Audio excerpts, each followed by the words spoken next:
പ്രിയ വിദ്യാർത്ഥികളെ, second year business സ്റ്റഡീസിലെ nature and significance of management എന്ന് പറയുന്ന ഫസ്റ്റ് ചാപ്റ്റർ ആണ് ഈ വീഡിയോയിലൂടെ ഡിസ്കസ് ചെയ്യാൻ ഞാൻ ഉദ്ദേശിക്കുന്നത്. വിക്ടേഴ്സ് ചാനലിലൂടെ ലഭിച്ച വിവരങ്ങളുടെ ഒരു എക്സ്പ്ലനേഷൻ എന്നുള്ള രീതിയിൽ മാത്രം ഇതിനെ പരിഗണിക്കുക. കൂടുതൽ കാര്യങ്ങൾ മനസ്സിലാക്കിയെടുക്കാൻ വേണ്ടി ശ്രമിക്കുക.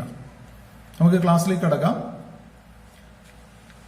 നമുക്കറിയാം, ഏതൊരു കൂട്ടം ആളുടെയും പ്രവർത്തനങ്ങൾ നല്ല രീതിയിൽ നിയന്ത്രിക്കപ്പെടുകയും നല്ല രീതിയിൽ ആസൂത്രണം ചെയ്യപ്പെടുകയും ഒക്കെ ചെയ്യുമ്പോഴാണ് ആ ഒരു കൂട്ടം വ്യക്തികളിലൂടെ ഏത് ലക്ഷ്യമാണോ അവർ ഉദ്ദേശിക്കുന്നത് അത് നേടിയെടുക്കാൻ സാധിക്കുക. അങ്ങനെ ഒരു കൂട്ടം വ്യക്തികൾ തന്നെയാണ് ഇന്ന് നമ്മൾ മനസ്സിലാക്കുന്ന സ്ഥാപനങ്ങൾ. Organisations are considered as the group of peoples with different viewpoints, abilities, characters, behavior, etc. As similar, they are different in their character, their effort also. So these efforts, character, their objectives, etc. must be directed towards the attainment of their common objectives. That is happened in the organization. ഒരു സ്ഥാപനത്തില് വ്യത്യസ്തങ്ങളായിട്ടുള്ള ഒരുപാട് ആൾക്കാരുണ്ടാകുകയും ആ ആൾക്കാര് അവരുടെ വ്യത്യസ്തമായ ലക്ഷ്യങ്ങൾ നേടുന്നതിന് വേണ്ടിയിട്ട് പരിശ്രമിക്കുകയും ചെയ്യുകയാണെങ്കിൽ ആ സ്ഥാപനത്തിലെ ലക്ഷ്യം ഒരിക്കലും നേടാൻ സാധിക്കുകയില്ല. ആ സാഹചര്യത്തിലാണ് ഒരു മാനേജ്മെന്റ് എന്ന് പറയുന്ന പ്രക്രിയയുടെ ആവശ്യകത നമ്മുടെ മുന്നിലേക്ക് വരുന്നത്. അപ്പോൾ എന്താണ് management? Management is the process of, simple മീൻസിലാണ് പറയുന്നത്, management is the process of directing the efforts of all the individuals in a group to attain the group goals. ഞാൻ പറഞ്ഞു കഴിഞ്ഞു, ഓരോ വ്യക്തികൾക്കും അവരവരുടേതായിട്ടുള്ള താല്പര്യങ്ങളുണ്ട്, അവരവർക്ക് അവരുടേതായിട്ടുള്ള കഴിവുകളുണ്ട്. ആ കഴിവുകളെ സ്ഥാപനത്തിന്റെ ലക്ഷ്യങ്ങൾ നേടിയെടുക്കുന്ന രീതിയിലേക്ക് നയിക്കപ്പെടുന്ന അല്ലെങ്കിൽ നയിക്കുന്ന പ്രവർത്തനത്തെയാണ് എന്ത് മനസ്സിലാക്കേണ്ടത്? മാനേജ്മെന്റ് എന്ന് പറയുന്നത്. അപ്പോൾ അങ്ങനെ ഒരു പ്രക്രിയ നടക്കുമ്പോൾ അവിടെ ഒരു വ്യക്തിയോ അല്ലെങ്കിൽ ഒന്നിൽ കൂടുതൽ വ്യക്തികളോ മറ്റുള്ളവരെ നയിക്കുന്നതിന് വേണ്ടി ഉണ്ടായിരിക്കും. അങ്ങനെയുള്ള ആൾക്കാരെയാണ് നമ്മൾ പൊതുവെ മനസ്സിലാക്കുന്നത് മാനേജേഴ്സ് എന്ന്. അപ്പൊ ഇതിൽ നിന്ന് മനസ്സിലാക്കാവുന്ന ഒരു കാര്യം, എന്താണ് മാനേജ്മെന്റ് എന്ന് ചോദിച്ചാൽ, management is the activity that performed by the managers എന്നും കൂടെ നമുക്ക് പറയാം. മാനേജ്മെന്റ് എന്ന് പറഞ്ഞു കഴിഞ്ഞാൽ അത് പ്രവർത്തനങ്ങളാണ്. ആര് ചെയ്യുന്ന പ്രവർത്തനങ്ങൾ? മാനേജേഴ്സ് ചെയ്യുന്ന പ്രവർത്തനങ്ങൾ. So management means what the managers does. അങ്ങനെ നമുക്ക് പറയാം. അപ്പൊ മാനേജേഴ്സ് എന്താ ചെയ്യുന്നത്? മാനേജേഴ്സ് അവരുടെ കീഴിലുള്ള ആൾക്കാരിലൂടെ ആ സ്ഥാപനത്തിന്റെ അല്ലെങ്കിൽ അവരുടെ ഗ്രൂപ്പിന്റെ ലക്ഷ്യം നേടിയെടുക്കുകയാണ് ചെയ്യുന്നത്. അപ്പോഴാണ് അവിടെ മാനേജ്മെന്റിന്റെ കുറച്ചും കൂടെ ആപ്റ്റ് ആയിട്ടുള്ള ഡെഫിനിഷൻ കടന്നു വരുന്നത്. എന്താണ് ആ definition? Management is the art of getting things done through or with others. Management is the art of getting things done through or with others. Management എന്ന് പറയുന്നത് അതൊരു കലയാണ്. കല എന്ന് പറയുന്നത് നമുക്ക് അതിന്റെ കൂടുതൽ വിശദീകരണങ്ങൾ അടുത്ത ഭാഗങ്ങളിലുണ്ട്. അപ്പൊ മാനേജ്മെന്റ് ഒരു കലയാണ്. എന്താണ് കല? Art of getting things. കാര്യങ്ങൾ നേടിയെടുക്കുക അല്ലെങ്കിൽ ഫലം നേടിയെടുക്കുക. ആരിലൂടെ? Getting things done through others. മറ്റുള്ളവർ ചെയ്യുന്ന പ്രവൃത്തിയിലൂടെ ലക്ഷ്യങ്ങൾ നേടിയെടുക്കുക എന്ന് പറയുന്ന ഒരു കലയാണ് ഇത് മാനേജ്മെന്റ് എന്ന് മനസ്സിലാക്കേണ്ടത്. അപ്പൊ മാനേജ്മെന്റിന് പ്രധാനമായും 3 എലമെന്റുകളാണ് ഉള്ളത്. ഒന്നാമത്തെ എലമെന്റ് പ്രോസസ് എന്നാണ്.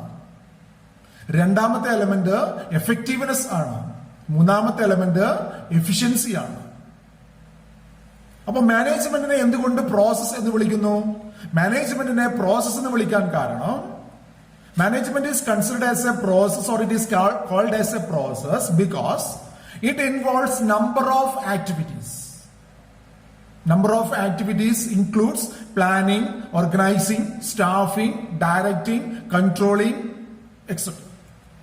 അങ്ങനെ ഒരു കൂട്ടം പ്രവർത്തനങ്ങൾ ഉള്ളത് കൊണ്ടാണ് മാനേജ്മെന്റിനെ എന്ത് വിളിക്കുന്നത്? പ്രോസസ് എന്ന് വിളിക്കുന്നത്. Then management is an effective one. Effective means the attainment of objectives. ലക്ഷ്യങ്ങൾ നേടിയെടുക്കുന്നതിനെയാണ് നമ്മൾ ഫലപ്രാപ്തി അല്ലെങ്കിൽ എഫക്റ്റീവ്നെസ് എന്ന് പറയുന്നത്. Then management also has the element of efficiency.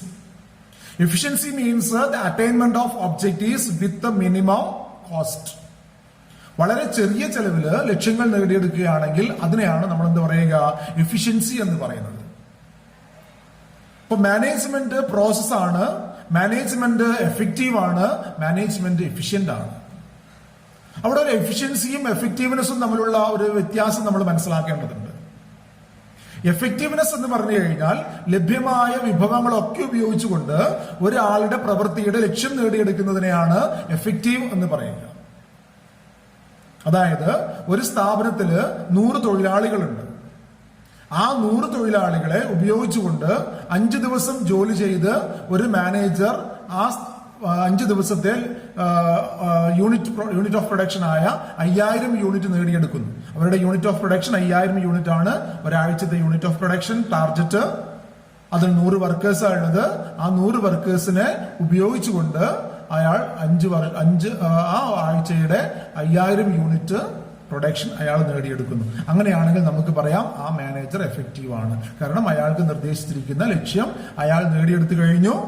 അതിനുവേണ്ടി അയാൾക്ക് നൽകിയിരിക്കുന്ന 100 തൊഴിലാളികളെ അയാൾ ഉപയോഗിക്കുകയും ചെയ്തു. ഇനി എന്താണ് എഫിഷ്യൻസി? എഫിഷ്യൻസി എന്ന് പറഞ്ഞു കഴിഞ്ഞാൽ വേറൊരു മാനേജർ ഈ 100 തൊഴിലാളികളെ 3 ദിവസം ജോലി ചെയ്തിട്ട് 5000 യൂണിറ്റ് നേടിയെടുക്കുകയാണ്. ഈ 100 തൊഴിലാളികളെ 3 ദിവസം ജോലി ചെയ്യിച്ച് അതിലൂടെ ചെയ്യുന്നതിലൂടെ എന്ത് ചെയ്യാണ്, 5000 യൂണിറ്റ് നേടിയെടുക്കുകയാണ്. അപ്പൊ രണ്ടാമത്തെ മാനേജർ എന്താണ്? നമ്മൾ പറയും രണ്ടാമത്തെ മാനേജർ എഫക്റ്റീവും ആണ്, അയാൾ എഫിഷ്യന്റും കൂടെയാണ്. എന്താ എഫിഷ്യന്റ് ആവാൻ കാരണം? 100 തൊഴിലാളികളെ 5 ദിവസം ജോലി ചെയ്യിച്ചില്ല. 2 ദിവസം ആ തൊഴിലാളികൾക്ക് നൽകേണ്ടുന്ന കോസ്റ്റ് വേജസ് നമുക്ക് ലാഭിക്കാൻ സാധിച്ചു. അപ്പൊ ചെലവ് ചുരുക്കുന്നതിലൂടെ ലക്ഷ്യങ്ങൾ നേടിയെടുക്കുകയാണെങ്കിൽ ആ പ്രക്രിയയാണ് നമ്മൾ എന്ത് പറയുക, എഫിഷ്യൻസി എന്ന് പറയുന്നത്. അല്ലെങ്കിൽ ആ ഒരു അവസ്ഥയാണ് നമ്മൾ എന്ത് പറയുക, എഫിഷ്യൻസി എന്ന് പറയുന്നത്. അപ്പൊ മാനേജ്മെന്റ് എന്ന് പറയുന്നത് പ്രോസസ്സാണ്, മാനേജ്മെന്റ് എന്ന് പറയുന്നത് എഫക്റ്റീവ് ആണ്, മാനേജ്മെന്റ് എന്ന് പറയുന്നത് എഫിഷ്യൻസിയാണ്. ഇനി എന്താണ് ഈ മാനേജ്മെന്റിന്റെ ക്യാരക്ടറിസ്റ്റിക്സ് എന്നുള്ളതാണ്.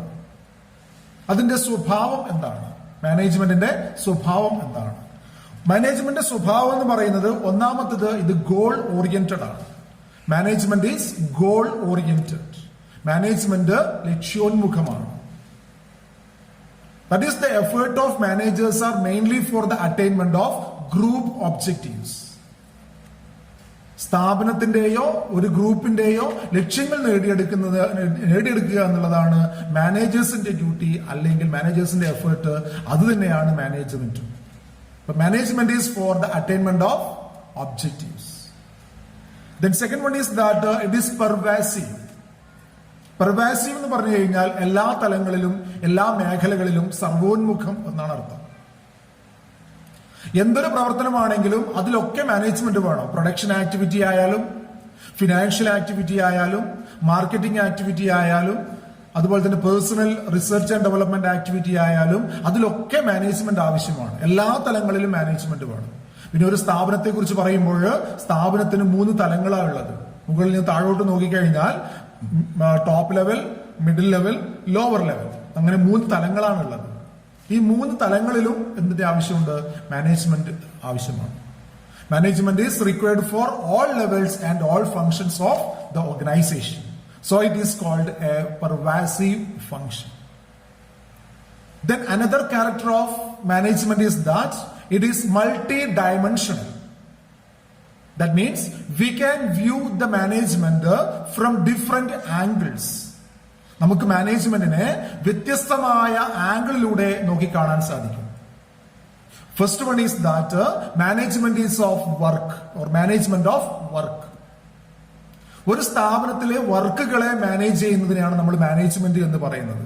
ഒരുപാട് വർക്കുണ്ട്.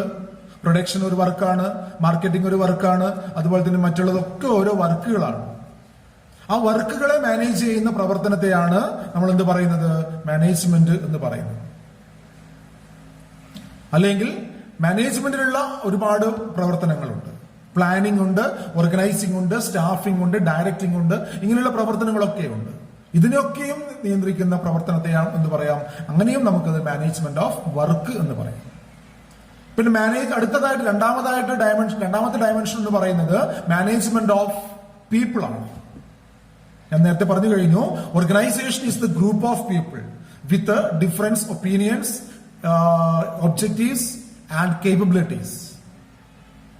So the aim of management is to direct the effort of these persons towards the attainment of organizational objectives. That is, management is the effort of blending the effort of these persons. So from that viewpoint, we can say management of people. The next one is that the management of activities, operations. Production is an operation. Marketing is an operation, then sales is an operation, research and development is an operation.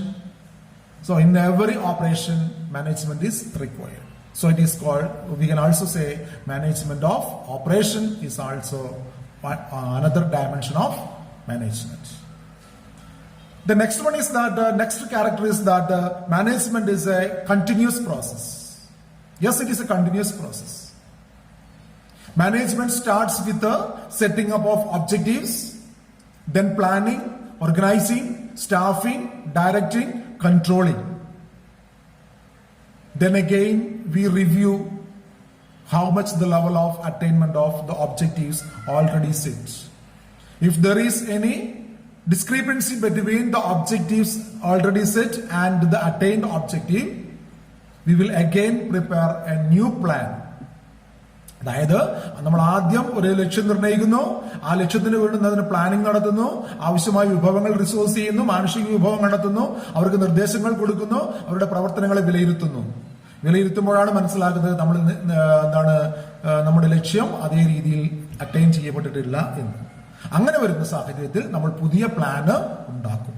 അങ്ങനെ വീണ്ടും planning, organising, staffing, directing, controlling എന്ന് പറഞ്ഞ് അങ്ങനെ അത് തുടർന്നുകൊണ്ടേയിരിക്കും. അതായത് ഒരു സ്ഥാപനം എത്ര കാലത്തുണ്ടോ, അല്ലെങ്കിൽ ഒരു ഗ്രൂപ്പ് എഫേർട്ട് എത്ര കാലമുണ്ടോ അത്രയും കാലം മാനേജ്മെന്റ് എന്ന് പറയുന്ന പ്രക്രിയ തുടർന്നുകൊണ്ടേ ഇരിക്കുമെന്നാണ് നമ്മൾ മനസ്സിലാക്കേണ്ടത്. പിന്നെ പറയുന്നതാണ്, it is a group activity. Management is required only when there is a group activity. Management എന്ന് പറയുന്ന effort getting things done through others ആണ്, done through or with others ആണ്. മറ്റുള്ളവരുടെ കൂടെ നിന്നുകൊണ്ട് ലക്ഷ്യങ്ങൾ നേടിയെടുക്കുന്നതിനെയാണ് മാനേജ്മെന്റ് എന്ന് പറയുന്നത്. അപ്പൊ മറ്റുള്ളവർ എന്ന് പറയുമ്പോൾ അവിടെ ഒന്നിൽ കൂടുതൽ ആൾക്കാരുണ്ടാവണം, ഒരു ഗ്രൂപ്പ് ഉണ്ടാവണം. ഒരു ഗ്രൂപ്പ് ഓഫ് ആക്ടിവിറ്റീസ് ഉണ്ടെങ്കിൽ മാത്രമേ, അല്ലെങ്കിൽ ഒരു ഗ്രൂപ്പ് എഫേർട്ട് ഉണ്ടെങ്കിൽ മാത്രമേ അവിടെ മാനേജ്മെന്റ് റിക്വയർമെന്റ്സ് ഉള്ളൂ. അതുകൊണ്ടാണ് പറയുന്നത് management is A group activity എന്ന് പറയുന്നത്. The next one is that the management is a dynamic function. Dynamic, that is ability to change. The dynamic in the opposite are static. That is, the principles and operations of management can be changed in accordance with the requirements of the situation or the requirements of the organization. So it is a dynamic one, or it is a situational one. The last one is that management is an intangible process. That means the presence of management we cannot see, we cannot touch, but we can felt the presence of management through the attainment of, or through the success of the organization. The level of profit earned by the firm is the result of the presence of management in that organization. The strength of management depends on the level of attainment of objectives or level of profit earned. Or by sum upping, we can say the characters of management are goal-oriented process, it is a pervasive process, it is a multi-dimensional process, it is a continuous process, it is a group activity, and it is a dynamic function. Then last one, it is a intangible force. Then more than that, what do you mean by management? Management is the art of getting things done through or with the others.